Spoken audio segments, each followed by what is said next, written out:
경제적 어려움을 겪고 있는 시민들을 위해서 지자체에서 자체적으로 운영하는 공공복지 제도가 있습니다. 몰라서 놓칠 수 있는 생계급여 제도인데요. 4인 가구 기준 한 달에 최소 32만 원 정도, 최대 97만 원까지도 지급된다고 합니다. 이 제도는 국민기초생활보장제도에서 보호받지 못하는 저소득층을 지원합니다.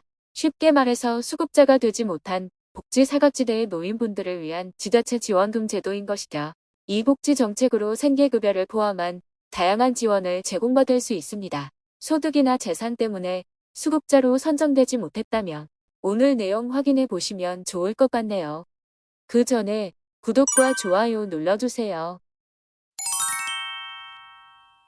안녕하세요. 복지 김여사입니다. 오늘은 최저생계비 이하의 생활을 하고 있으면서도 부양의무자 기준 등 걱정 요건이 맞지 않아 중앙정부의 보호받게 있는 비수급 빈곤층을 위한 지자체 복지제도를 소개해 드립니다. 2013년 7월부터 시행된 서울시민복지 기준의 주요 사업이었던 이 제도는 서울시민이면 누구나 차별 없이 혜택을 받을 수 있도록 서울시에 거주하는 저소득 취약계층에게 지원금을 지급하는 서울형 기초보장제도입니다. 올해는 서울형 기초보장제도의 생계급여 지급액이 인상되었는데요.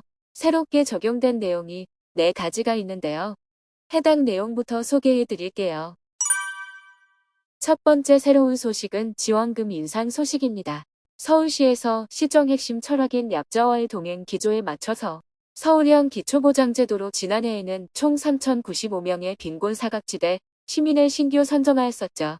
올해도 폭넓은 지원을 이어나간다고 하면서 생계급여의 지원 금액을 일부 인상하였습니다. 1인 가구 기준으로 7.34% 정도가 인상됩니다. 최대 지원액을 기준으로 보면 1인 가구는 기존 35만 원에서 38만 원으로 2인 가구는 58만 원에서 62만 원, 3인은 75만 원에서 80만 원으로 4인 가구는 91만 원에서 97만 원으로 인상하였습니다. 물론 최소 지원액도 인상되었는데 이렇게 변경되었네요. 그리고 부양의무자의 소득, 재산 기준도 상향 조정하면서 더 많은 분들이 지원금을 받아갈 수 있게 되었는데요. 지금까지는 부양의무자 연소득 1억 원 또는 일반 재산 9억 원을 초과할 경우 서울형 기초보장제도에서 제외됐었죠. 하지만 올해부터 소득과 재산 기준을 현실에 맞게 조정하면서 연소득 1.3억 원 또는 일반 재산 12억 원으로 상향합니다. 반대로 생각하면 그만큼 물가도 크게 올랐다는 이야기라서 아쉬움이 있네요. 세 번째 소식은 근로, 사업소득 추가 공제 연령의 하향 조정 소식인데요. 이 부분은 전국적으로 적용되는 기초생활보장제도에도 비슷하게 추진되고 있죠. 바로 65세 이상 어르신들도 활발한 경제활동을 할 수 있도록 근로소득, 사업소득 공제액을 기본 20만 원 공제, 추가 40% 공제를 적용해 드립니다.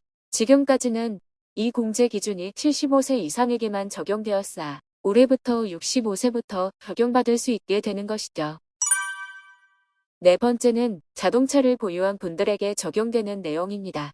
자동차를 보유한 경우 배산으로 산정되면서 소득 환산율이 일반 재산 환산율 월 4.17%가 적용되는 승용차가 있는데요.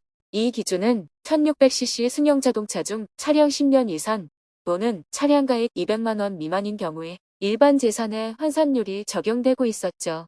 그래서 실제로 자동차를 보유한 경우 지원금을 받기가 어려웠습니다. 올해부터는 2000cc 승용자동차 중 차량 10년 이상 또는 차량가액 500만 원 미만으로 계산되면서 정말 많은 분들이 자동차를 보유 중이면서 생계지원금을 받을 수 있게 됩니다. 여기까지가 올해 바뀌는 서울형 기초보장제도의 내용이었고요. 더 자세한 신청 자격, 신청 방법이 궁금하시다면 뒤의 내용까지 모두 확인해 주시기 바랍니다.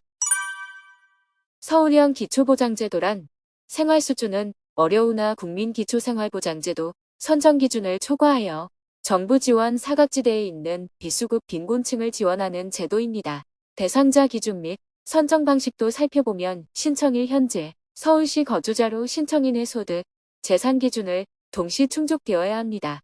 소득 기준은 기준 중위소득 48% 이하로 실제 소득에서 지출 비용, 공제액을 뺀 금액을 충족하면 되는 것이죠. 1인 가구 기준 소득평가액이 114만원 이하, 2인 가구 188만원 이하, 3인 가구 241만원 이하, 4인 가구 290여원 이하, 5인 가구 341만원 이하여야 합니다. 참고로 기초생활보장제도와 다른 부분이 신청 자격인데요. 기존의 생계급여는 소득과 재산의 소득 환산율을 합한 금액이 기준액을 충족해야 했는데 서울형 기초보장제도는 소득과 재산의 기준을 각각 충족해야 하죠. 그러면 재산 기준도 살펴보겠습니다.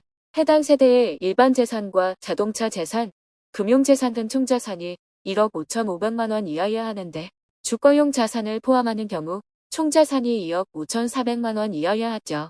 그리고 부양 의무자의 소득 및 재산 기준을 충족해야 합니다.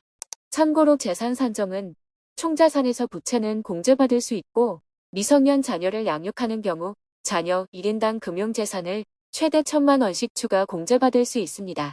다만 금융재산이 3,600만원을 초과하는 경우 자동차가 소득 환산율 100%에 적용되는 자동차를 소유한 경우는 지원금 지급 선정에서 제외됩니다.